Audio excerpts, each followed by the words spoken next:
Welcome to the Dracula Part 1 PowerPoint.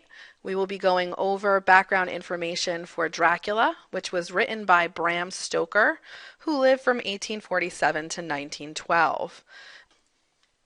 The first thing that we're going to be talking about today is the Victorian era, which is the time period in which Dracula is set. The Victorian era takes place from 1837 to 1901. You should be taking some notes during this PowerPoint, so you might want to pause it and go get a piece of paper and a pen or pencil if you do not have one. And you should note that the Victorian era does take place between 1837 and 1901. This is an important time period, and this will come up again when we talk about later texts such as Jane Eyre. The era was named after Queen Victoria, who was the ruling monarch of the time period. She became queen at 18 and she married her first cousin Albert at age 20. This was more common than you would think. Of course, there's a little bit of a gross out factor for marrying your cousin nowadays. However, back then they tended to marry cousins because they wanted to keep the royal line as pure as possible, and they wanted to keep the money within the family. They were married for 21 years and they were a very devoted couple to one another. She went into a prolonged period of mourning after he died, and she wore black for the rest of her life, which is important for a few different reasons. Before this time period, when a husband died, the widow would have a period of mourning, and when she was done with mourning, she would most often get married again, and that is how she would have her social status and her wealth, and it was pretty unheard of for a woman to simply remain unmarried.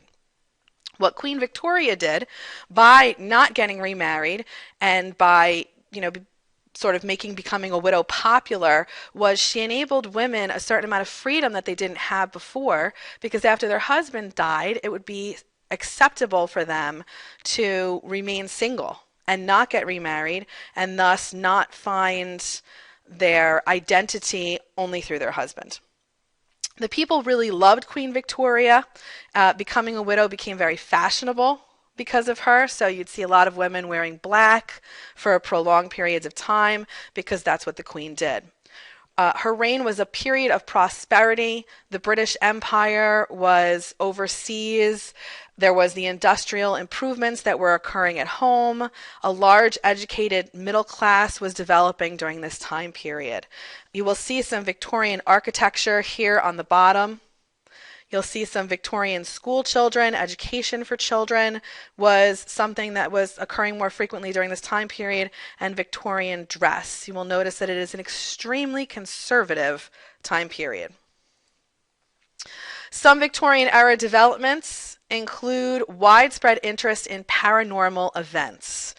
Again, Queen Victoria's husband passed away, so she more than likely had an interest in paranormal events. But other than that, things like hypnotism, communication with the dead, and conjuring up ghosts became very popular.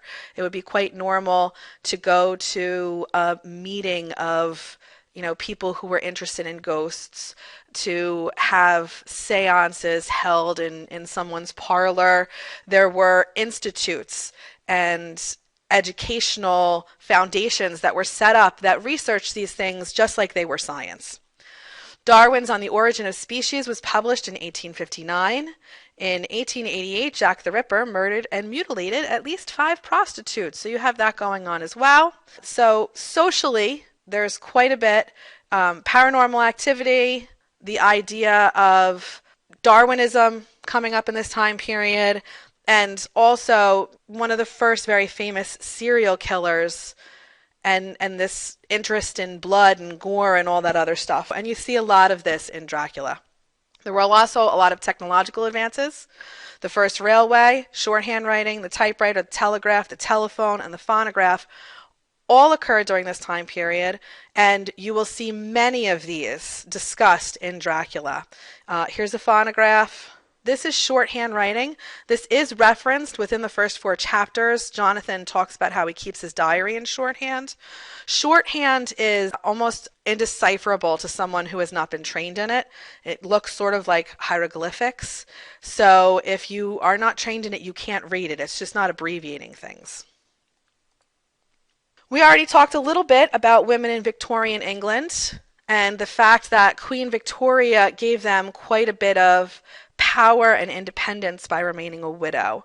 There was the other side of Victorian era women, and that was the great social evil of the time period, which was prostitution. It was of great concern amongst the public. There was a very large emphasis on female purity. You had a widowed queen who was very pure and chaste, and that was the ideal for the time period. And on the other side of things, you had the prostitute, which was obviously not the ideal. And it was a concern because if men slept with prostitutes, there were a lot of diseases that were going around, and they would bring these diseases home to their own families. So women and men were both concerned about this great social evil. Men could divorce women for adultery, but a woman could only divorce a man if adultery were also accompanied by cruelty. And that's not to say that divorce was common, because it was still pretty much unheard of during this time period. It was not socially acceptable at all. The ideal woman was graceful, quiet, polite, tactful, and pure. And you will be receiving a handout in class that goes through some of the things that an ideal woman in this time period should and should not do. She should not laugh loudly. She should not yell out to people. She's always supposed to listen, not be overly affectionate in public. You weren't even really supposed to hold hands. Even if you were married, holding hands in public was a little bit over the top. So you can imagine what they would think about public displays of affection nowadays. Women were considered to be biologically inferior to men. However, they were often considered morally superior. Here's another picture of some Victorian dress. This one's actually a little racy, showing a little skin there. These, believe it or not, are bathing suits. You can see they are covered up to the neck, down to the toes, full arms, and there are skirts over the pants. I'm not sure how you would be expected to swim in that, but you were. So if you take one thing away from this, think about the fact that Victorian era England was extremely prudish, extremely conservative. They did not talk about sex, and they didn't write about it. It was one of the most conservative time periods. Moving on from Victorian England, we're going to talk a little bit about Bram Stoker and his life. He is the author of our work. He was born November 8th, 1847, near Dublin, Ireland. He was very sickly as a child. It kept him very weak, and he could not walk until he was 8 years old.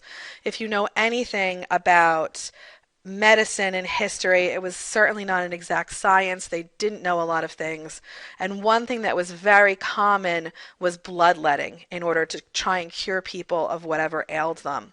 And they would frequently use leeches in order to do this. And they did use leeches on Bram Stoker in order to try and cure his condition. So thinking about that, it's not necessarily any surprise that he wrote Dracula, which definitely does have a preoccupation with blood and death. In 1868, he graduated college with a master's degree in mathematics. He worked as a clerk, but he wasn't very happy with his job. He started writing reviews on the side and had a short story published. He met the very famous actor Henry Irving. The two became good friends, and in 1878, Irving hired Stoker to manage his London theater, and that's what Stoker did for the next 27 years of his life. Before moving to London, he married Florence Balcombe, who was actually with Oscar Wilde at the time, so that was a little bit of a scandal. They had one son. In 1897, he published Dracula. In 1905, Henry Irving, who was his very good friend, died, and supposedly Stoker had a stroke upon the news, but he did continue to write, and he died on April 20th of 1912. That pretty much sums up the important things that we need to know about Bram Stoker's life. What you are going to do now is discussion question 1. It is on Turnitin.com. Please make sure that you go to discussion question 1 to post your answer. Please also make sure that you look under your class period. You are going to comment on at least one element of the Victorian time period and at least one element of Bram Stoker's life. So something that you remember about the Victorian time period and something that you remember about Bram Stoker. And then you are going to imagine how you might see these in the book. And of course, you haven't read Dracula yet, so this is just pure guessing on your part. Use your imagination. What types of things do you think you might say? You are then going to comment on at least one classmate's post. If you have any questions, feel free to email me. And when you are done with this, you can move on to the Dracula Part 2 video. Have a great day.